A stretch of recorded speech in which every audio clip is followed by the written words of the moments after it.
Aquarius, this is for you.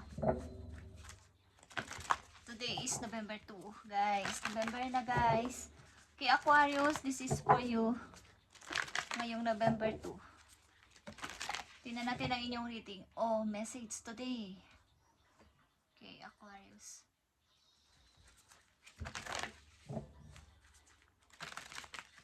Ito man ay sa pag-ibig o sa inyong career, guys, o sa inyong sitwasyon, tingnan natin. At mga taong involved sa buhay ninyo is nakapaloob dito. Sino man at ano man ang involved sa inyo, guys. Okay, Aquarius, andito ang wondrous universe and walk in a beauty.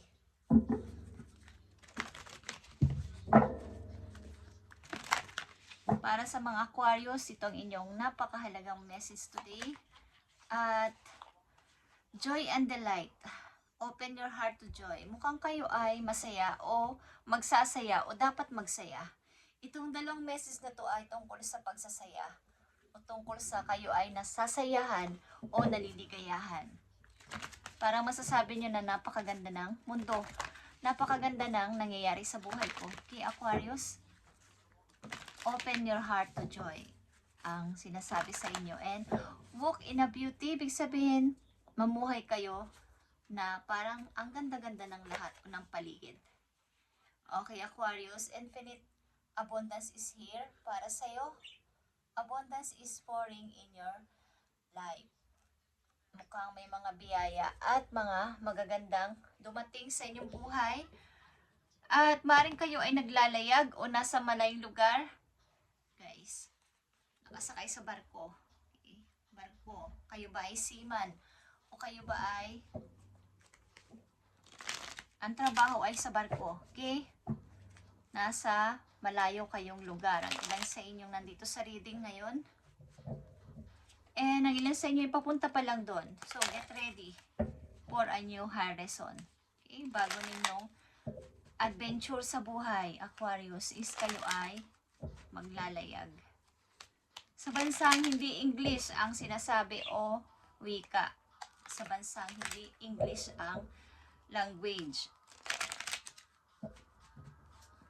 Ano ba mga paparating sa mga Aquarius? Dahil sila ay magsasaya at may mga paparating na blessing o opportunity maybe, guys. Okay, Aquarius. Tingnan natin ang message po yo. Ano mga paparating sa inyo? Andito ang judgment. Ito ay paghingi ninyo ng second chance o ng pangalawang parang mabuhay akong ulit. Okay. Bigyan mo po ako ng pangalawang pagkakataon na maging malaya. Maging, kumbaga, magpasimula. Ibigay mo yung bagong ako, Lord. Okay, Aquarius. Bagong pintuan ito, bagong journey sa buhay. Okay. Mga paparating sa mga Aquarius, nakikita nyo tong Queen of Cups at Judgment. Nakataas ang dalawang kamay ng image dito na humihingi ng parang nagwi-wish, something na nagmamanifest, something na nagpipray, guys. Okay? Ang haba-haba ng pasensya at matagal na nananalangin, matagal na may hinihiling, hinahabaan ng pasensya sa paligid sa lahat ng mga taong involved sa buhay nila para sa kanyang ikakabuti. Parang isilang akong muli.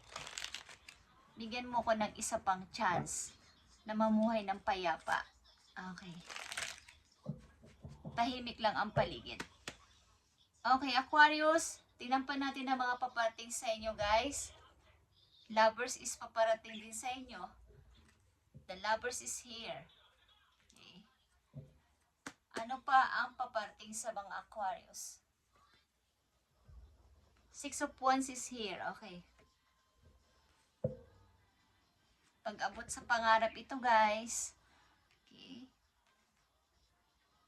Mukha din na maraming nag-uunahan na masungkit ang inyong matamis na oo, Aquarius. mukhang maraming may gustong tularan kayo, maraming may gustong kunin ang inyong matamis na oo. Mukhang marami kayong manliligaw sa mga Aquarius na nandito. At mari ito'y bago ninyong buhay. Okay? Bago ninyong pagpapasimula. Mukhang kayo ay matagal na single o naging single na. Nagkaroon ng asawa pero nagkaroon na ng hiwalayan dito. Okay, Aquarius, mga paparating pang message for you, maliban dito.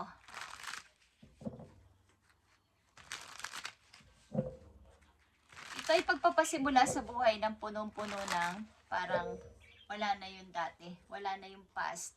Kakalimutan ko na lahat at bago na lahat ng papasimulan ko. Baga, wala nang bakas ng kahapon. Kaya dito ang joy and delight. I-open nyo ang heart nyo sa kaligayahan. At maaaring lang sa inyo ay may mga paparating na biyaya. Kung kayo nakabili na ng, kung kayo ay nagkaroon na ng negosyo o may negosyo na sa kasalukuyan, mukhang ito'y umaayon sa inyo ang kapalaran. Okay, Aquarius. Paparating na message for you. I need 3 message dito para sa iyo, Aquarius. Yeah. Kayo talaga hiwalay na sa inyong naging asawa. Sa mga Aquarius na nandito. But, sad to say, ang tao na ito na iniwan mo ay nakatingin pa rin sa'yo at maaaring minamatsyagan ka. Hindi man ito makalapit but minamatsyagan ka ng person na to. At 10 of Swords in reverse. Mukhang tapos na to. Pinakawalan mo na to. Matagal kang hindi naka-move on dito. But, matagal na. At wala nang magagawa ang sinuman para sa mga plano mo. Handa mo ng kalimutan. Katulad na sinabi ko kanina. At mag-start ng bago. Aquarius. Mukhang may bago ka na ring lovers. May bago kang nagugustuhan o may bago kang minamahal. Both of you is nagmamahalan sa isa't isa. But, ang person na to, sa iyo nakaraan, maaring tinitingnan ka pa din at minamanmanan ka. Naalala pa rin niya na kayo ay magkasama dati. Okay? But, palagi ko, wala na makakapigil sa plano mo. Para sa mga Aquarius, matagal ang pinagtiisan mo dito at napakatagal na panahon. Andito ang reflection, guys. Ito ay about talaga sa nakaraan. At if you are facing a difficult situation, ibig sabihin nito kung nahaharap o nasa harapan ninyo ang mga mabibigat na sitwasyon sa ngayon, ibig sabihin nito ay, kumbaga, huwag kang masyado munang mag-rush sa iyong decision. Katulad ng Queen of Cups. Matuto mo nang magpasensya, maghintay, mag-meditate pa, more pray pa, at more pasensya pa. Kung kayo ay nandito sa difficult situation na sinasabi nyo kay Lord na bigyan pa kayo ng isa pang pag-asa, gusto nyo ng bagong buhay o bagong pasimula. Huwag mong i-rush ang iyong mga decision and you are advised to turn the problem around in all possible manners. Kung ano yung mga naging problema dito, bakit ito dumating sa buhay ninyo, harapin mo to, Aquarius. At before deciding on solution, kailangan mong harapin muna yung mga problema galing sa nakaraan at i-clear mong mabuti. Kailangan mong i-examine ito carefully bago ka mag-decide na sa bago. Maaring may bago ka na ring lovers, may bago ka na ring napupusuan, or gusto mo na ng bagong buhay with someone. At andito talaga ang abundance, guys. Okay, abundance is nagpapahiwatig din sa'yo. Abundance and liberation are finally on the way. Okay, it comes to you now to remind you of the amazing manifesting power of gratitude. Sobra kasi yung pagkamabuting tao mo kahit nakakaranas ka ng mahirap na sitwasyon o naranasan mo ang mabigat na sitwasyon sa buhay, is napakabait mo sa lahat ng tao. You will always have plenty when you express gratitude to every part of creation. Kahit walang-wala ka na, is Nakakaramdam ka talaga ng pagtulong o alam mo yung pagtulong sa kapwa, kahit sino pa yan, tao man yan o hayop, is matulungin ka. So, andyan yung reward ni God para sa'yo, na bigyan ka ng magandang buhay. Kaya andito ang infinite abundance sa iyong message is, maaaring maranasan mo na ang mamuhay ng maayos at hindi na magigipit sa pera.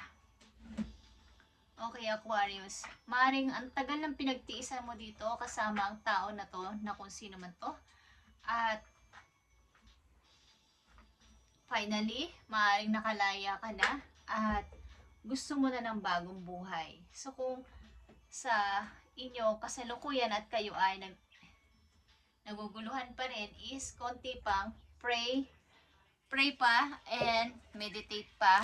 Huwag mo nang i-rush ang mga sandali na to. Maaring sariwa pa rin to sa'yo. Okay? Something na pag magpasensya ka pa. Konting pasensya. Guys, andito ang Gemini and Cancer, Pisces, Aquarius, Aries, Leo sa iyong chart na involved na mga energy sa iyong buhay, nakapalibot na energy sa iyong buhay. Andito din ang Libra. Okay. So, kailangan mo dito ng more pasensya pa at wag mo na mag-rush sa iyong mga decision this time.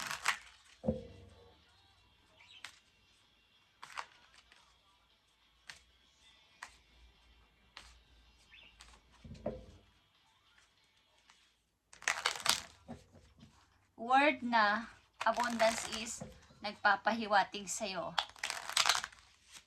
So, wala na siguro makakapigil sa pag-move on mo kahit ng tao na to. Tingnan natin ang mga message pa po yun. Dalawang message dito na mahalaga po yung Aquarius. Andito ang blowing kiss.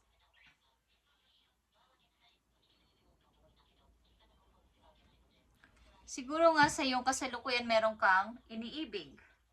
At ito ay giving and receiving na pag-ibig. May respeto sa isa't isa. At fear. Kumbaga ay may unconditional love. Sabihin, nire-respeto niya ang isa't isa at walang iniintindi niyo ang bawat damdamin ng bawat isa. Isa pang mahalagang message dito guys, ito man ay paalala sa inyo o magandang mensahe. Andito ang snake guys. Katulad ng Five of Wands, andito ang competition and enemy. Kung kayo ay may kasalukuyang karelasyon, maring marami kayong karibal sa tao na to, guys, or maraming competition sa paligid. Maging babae man kayo lalaki, maraming nagpapapansin sa inyong minamahal. Maring may other woman dito na magdi-disturb sa inyong relasyon, ng iyong bagong karelasyon. So, huwag ka masyado magtiwala sa lumalapit. Ito ay masasabing snake. Okay? At may nagmamasid talaga sa'yo. Something, watching, looking. Ito ay stalking. Okay. Nag-i-stalk sa'yo, Aquarius. At makiramdam ka. Maring ex mo to.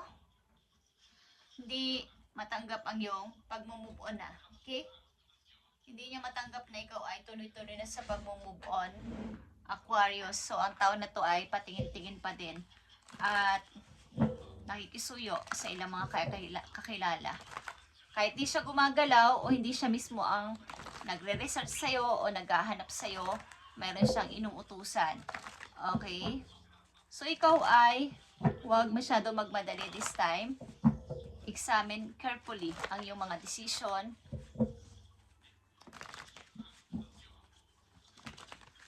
Huwag kayo magtiwala sa mga kaibigan ninyo na ipapakilala nyo ang inyong boyfriend o girlfriend, guys. Okay? Tingnan natin ang message pa po yun. Ito man ay paalala sa'yo. O babala. Yeah, guys.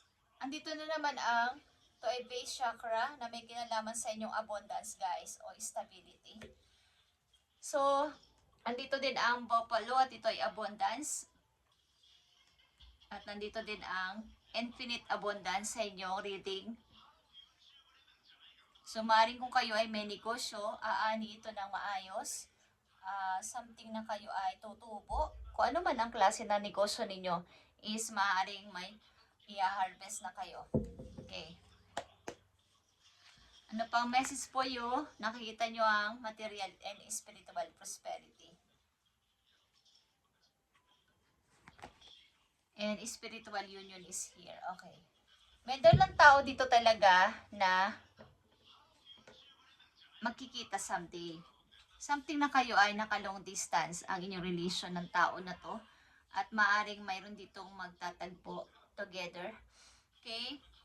At maaring kayo ay, hindi ko alam kung matagal na kayo naging single at marami kayong naging ipon at nagliliwaliw na lang sa buhay this time. At naghihintay ng tamang person na magmamahal sa kanya. But ang ilan sa inyo ay may negosyo na din. At mayroon sa inyo nag-i-stalk o may nagluluking sa malayo. At maraming competition sa inyong bagong lovers, guys. So, huwag masyadong mapagkatiwala sa mga tao, lalo sa mga kaibigan na lumalapit na ipapakilala nyo ang inyong boyfriend, girlfriend niyo is magmanman din kayo kung hanggat maaari. Okay, Aquarius. Ito ang message nyo ngayon, November 2, 2025. At matagal ka dito, hindi naka-move on. Kumbaga, ang tagal mong hindi nakaalis ka agad sa relasyon na to. At this time, meron kang bagong lovers. At maaaring ito na yon.